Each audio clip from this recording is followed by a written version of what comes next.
Hello everyone and welcome to Farm Bureau's Voices of Agriculture, brought to you this week by the Mississippi Farm Bureau. On the show this time, we have a feature about a farm-to-school program that brings fresh fruits and vegetables to school kids. It gives our students an opportunity to try fruit and vegetables that they wouldn't necessarily get an opportunity to try. We have a story about the need for a legal immigrant workforce to help farmers raise their crops. We work a lot of long days, long weeks back to back, and just the local labor force is not available for us. Then we go to the state capitol for the annual Ag Day at the Capitol celebration. If we're not here, they don't hear from us, we really don't have legitimate claims that they're not doing anything. So I think it's important that we be here, they see our faces, get to know who we are. After that, we'll visit a farmer who's raising a very unusual crop for Mississippi. It's something that a small farmer might be interested in doing. Somebody that's got a small plot of land, they need something to do with some of that land. And I think this might be the answer. Finally, we'll have our Meet a Farmer segment and our cooking segment with Nancy Freeman. Stay with us. We'll be right back.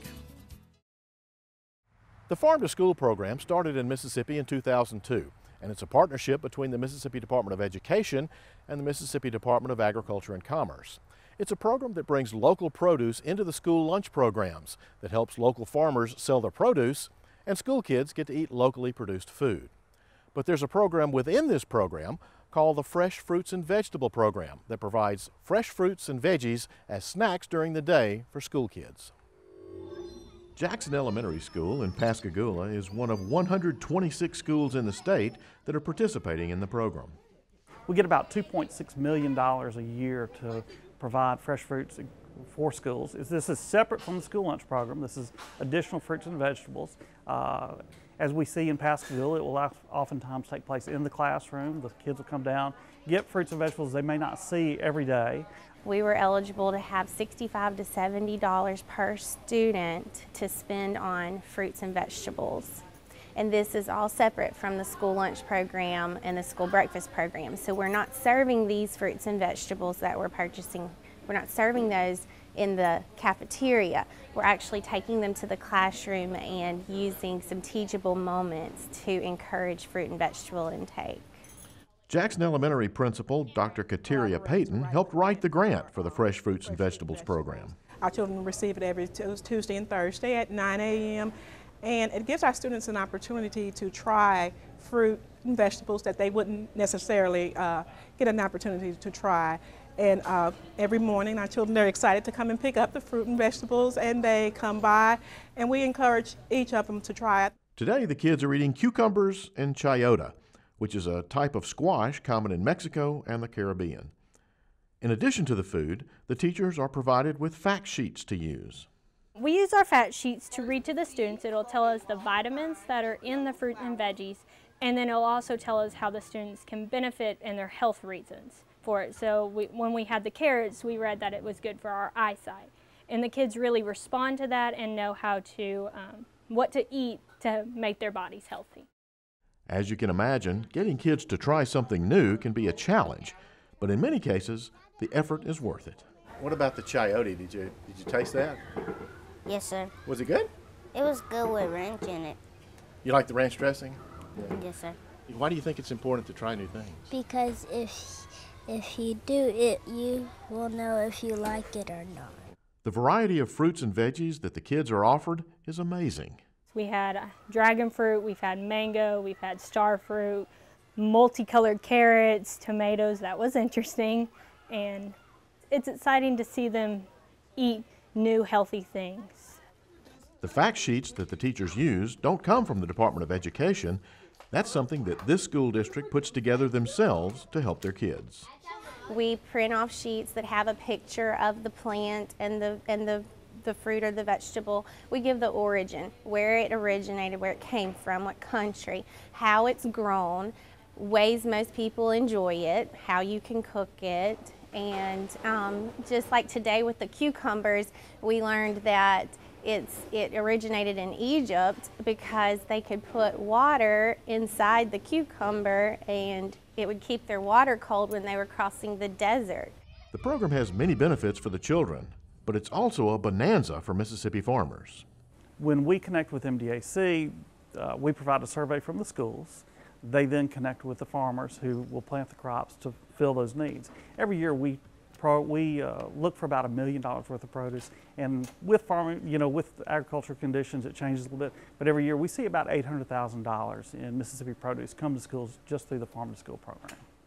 What began as a pilot program several years ago has blossomed into a very successful program that hopefully can expand to every school in the state.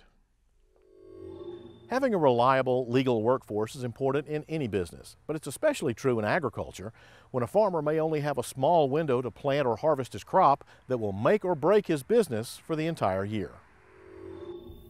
Think summer and Georgia peaches might come to mind, but while peaches are ripe on the trees, there may not be enough workers to pick them. We just don't have that seasonal skilled workforce that's willing to get out in a hot orchard and work all day. So farmers import their labor, relying heavily on a program called H-2A. The government grants foreign nationals short-term visas to help harvest crops. But demand for those workers is growing, and farmers in 22 states complain the government can't keep up. That is a serious thing in farmland across America. If you have a crop ready to harvest and your harvest window is narrow and your workers show up late, you're going to lose your crop. It could cost us our farm in one season. And farmers across the country who grow a wide variety of fruits and vegetables, not just peaches, are telling Duval that navigating H-2A is already costing them plenty. Too much red tape, too much paperwork, too many delays. For us to, in rural America, not be able to bring workers here to harvest our crops is just really ridiculous. I have sons that want to come back to the business, and I'm not sure there's a place for them right now because we can't grow anymore. I mean, we're being stifled. We're being held back. Georgia farmers are not alone in their concerns for having a viable guest worker program for planting and harvesting their crops. Calhoun County is known as the sweet potato capital of the world, but this delicacy could not be grown without an immigrant workforce. Local workers simply won't take these jobs because of the long hours in tough conditions. There's only a limited amount of time that farmers have to get the potatoes out of the field and into the processing sheds. Filling these jobs with H-2A workers is the only way that this industry can continue. Jeremy Jack is a row crop farmer in the Mississippi Delta. He says the H-2A program is vital to his family farming operation.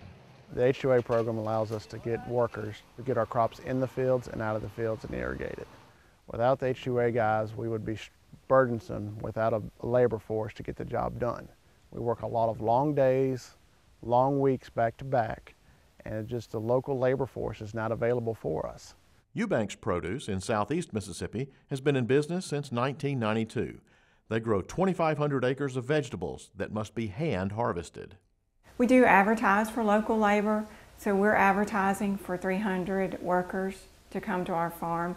We have a very small number that actually do apply for local labor, and a lot of them don't like this type work, and they do not stay here long term when they do try to work here. So immigrant labor fills the gap. Yes, the workers, especially here on our farm, a lot of our workers return each year. So we have a high retention value, so we feel like they are happy working here on our farm. They come back every year. They do have to leave their families at home, but they return during our off season back to Mexico where they're from. So because they return here every year, they're trained on our farm, how we like to harvest our vegetables and how we like to care for our produce as it's growing. Without immigrant labor, the Eubanks' entire operation would be in trouble. We would be out of business very soon because it's a perishable product and it has to be harvested at its peak when it's ready. We don't have any other options. We would have to try to find local work, but it wouldn't be possible to find that many locally. Bill Rivers has run these 60 greenhouses known as Rivers Plant Farm since 1975. We run a business where we sell today and ship tomorrow. So it's no time for anything. I mean, the job's got to be done. We have over 200 customers in Mississippi and Louisiana that rely on us to deliver products to them on a weekly basis in season. And like I said, we make a living a few months out of the year, and it's no time to play. We pre-book all the plants that right now we're pre-booking every plant that we're going to plant in the fall, in the springtime. And we're counting on these H2A workers to be here January the 15th. If they're not, we have thousands and thousands and thousands of dollars at stake. And actually, you know, our livelihood's at stake. Everything that we put into this place for my family has for 40 years is at stake. And, you know, we rely on a reliable workforce. We try to spend the money. It's not cheap to go through the procedures to bring in a legal workforce here. And, you know, it's a lot at stake. Recently, Mississippi Farm Bureau held a press conference to raise awareness of the issue of sensible immigration. This is a national, bipartisan effort. My national organization, American Farm Bureau, along with our other states, are taking part in these across the United States today to get the message out that we as Americans all have the need to eat. And the process that we're going through with our H2A workers, our guest worker programs, are causing troubles for our American farmers and our farmers here in Mississippi. The system is broken, and this past spring we went all over the state of Mississippi and talked to our farmers that are using these programs and heard horror stories about their crops rotting in the fields and not being able to get the labor force that they need to get their crops to market. We feel like we have two choices. We have to import our labor, or we'll have to import our food. And the people here in the United States, I do believe, will want our American farmers to produce their food here in the United States. The number of American farmers in the United States has decreased by over 20% in the last 10 years. It's simply impossible for us to work a system without having a guest worker program. Agriculture needs a streamlined, flexible guest worker program that will bring more opportunities for the workers and the farmers. And Mississippi Farm Bureau and farm bureaus across the nation have joined with this effort to ask to have a seat at the table, no matter who is in charge of Congress, to ask that we take part in these conversations to enact a sensible immigration reform. Agriculture has a lot at stake in this national conversation about immigration reform because farmers must have a viable guest worker program that meets the needs of this industry. We'll have more of Voices of Agriculture right after these messages. One of the highlights for Farm Bureau each year is the annual Ag Day at the Capitol celebration. This year was no exception. Nearly 100 farmers and volunteer leaders made their way to the state capitol for the annual Ag Day event and luncheon. That's an important part of Farm Bureau's public policy agenda. Greg, we're the #1 industry here in the state, but as we see our numbers of elected officials fall away from having roots in agriculture, it becomes more important for us to get our people from the fields and the farmhouses here to the Capitol to tell them why agriculture is our #1 industry and why they need to protect us in the laws that they make. That's the most important thing for today, for them to get a chance to meet their people from back home here in a setting in Jackson, to let them know that we're here to support them, not talk about the issues, just that we're here to support them and they get to see what we're doing back in the countryside. The farmers enjoy this day immensely and welcome the opportunity to give legislators some direction. If we're not here, they don't hear from us. We really don't have legitimate claims that they're not doing anything. Yeah. So I think it's important that we be here, they see our faces, get to know who we are, and in that way, when we do call for some advice from them or to give them some advice on a particular bill, they know who we are. From the Capitol, the group walked across the street to host the legislators at a luncheon. It was standing room only as Farm Bureau members got to break bread with their elected officials. Speaker of the House, Philip Gunn, was the featured speaker. He discussed 3 areas of importance to the farmers in attendance: infrastructure, animal cruelty, and ag funding for the land-grant institutions. We have passed a bond bill last week to put $50 million toward roads, bridges. That is one measure that we have taken to try to put some money, devote some money to the immediate need of addressing roads and bridges. Another thing that I have done is I have met with MDOT and I have challenged them to find us savings. A lot of people believe there's money already appropriated at MDOT that can be used more efficiently to find more money for roads and bridges. They have presented me with what they propose to be $50 million in savings. I have yet to go over that document, but it is sitting on my desk. And there's a big push out there for doing something about animal cruelty. I think that is a common sense thing. We all know what it is. We all know that it's wrong to burn a cat or a dog. We know what animal cruelty is. And those things are awful and should not occur. Unfortunately, we do not want anything that we do to be construed to hamper the agricultural arena. And so we have been standing in the gap, trying to make sure, trying to prevent anything that comes across in the way of an animal cruelty bill from adversely impacting the agricultural industry. And I want to assure you that we're going to continue to make sure that you're able to go about doing what you do, and that any animal cruelty law that is passed will not adversely impact you. Agriculture is the #1 industry in our state, and we are heavily dependent upon it. We want to make sure that it thrives. We want to make sure that our universities have all that they need to continue to put us on the forefront of the market, not only nationally but internationally. So you can be assured that we're going to make sure that everything we do continues to help Mississippi State and Alcorn to continue the mission that they have. The personal relationships that are formed or furthered at events like this always seem to pay dividends in the long run. Mississippi farmers raise a wide variety of crops each year, but we recently caught up with a man who's planning something very unusual for Mississippi. Because I think it's something that small farmer might be interested in doing. Somebody that's got a small plot of land, they need something to do with some of that land. And I think this might be the answer. That answer, he hopes, is bamboo. Yes, the plant that is usually associated with tropical areas is being planted right here in Mississippi. We want to commercialize this bamboo product. We're going to guarantee the farmer that we're going to buy everything that he produces in the next 10 years. There are about 1,500 commercial applications for bamboo, but Davis says that there are 2 that stand out. Now, bamboo flooring, will, of course, will be made from the barrel.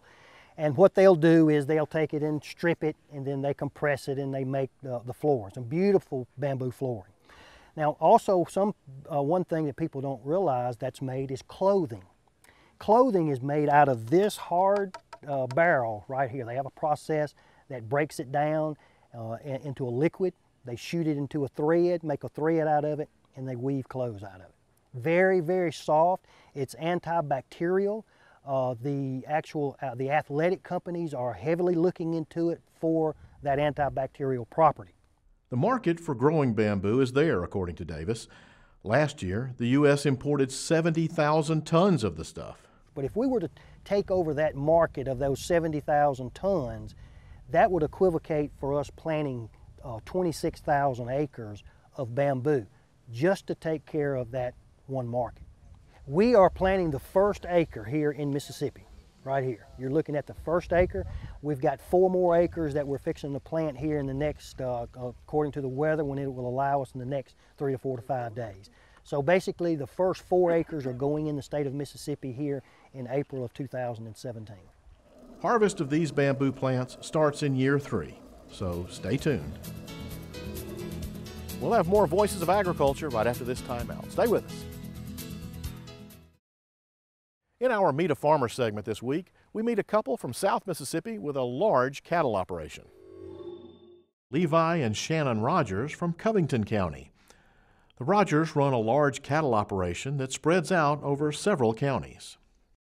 As a family operation, we graze about 30,000 head a year, and we just buy basically a 400-pound yearling calf, heifer, steer, bull, and raise them up. We sell the steers about 750 to 800 pounds and grow the heifers to about 700. And myself personally and Shannon, we do about 4,000 head on our own. 400-pound steers, same situation.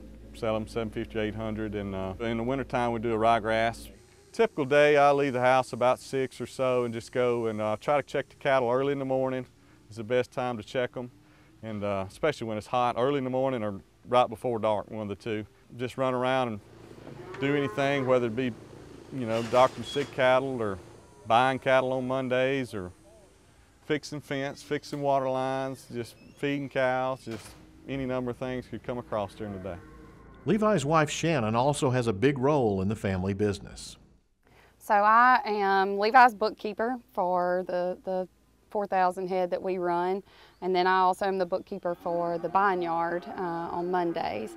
And when I'm not doing that or chasing Rhett around, I'm running the store. I have Stock Pro Animal Health in Collins, and I'm a volume distributor of animal health supplies. It's a big need for our area to have somewhere that farmers could go and locally pick up something same day and not have to have something shipped out of a catalog. So it's something I've done for the last 6 years and continued to grow and increase each year. They also sell some of their beef locally to some very lucky customers. We also, I sell at the store Honestly Beef, which is our family operation of farm fresh pasture raised beef. So that's a real draw to some people to be able to come in there and get some beef they can take home and cook up that night. Shannon also plays a role in the County Farm Bureau. I sit on our county board, and I was the vice chair of the Young Farmers and Ranchers State Committee. I'm also the vice chair of the Farm Families Communications Committee, which has really been a cool thing to be a part of, getting to make some really important decisions about what our state and community is going to know about farmers and what we do. The Rogers have a 1-year-old son, Rhett. In our Mississippi on the Menu segment, Nancy Freeman prepares a tasty chicken dish.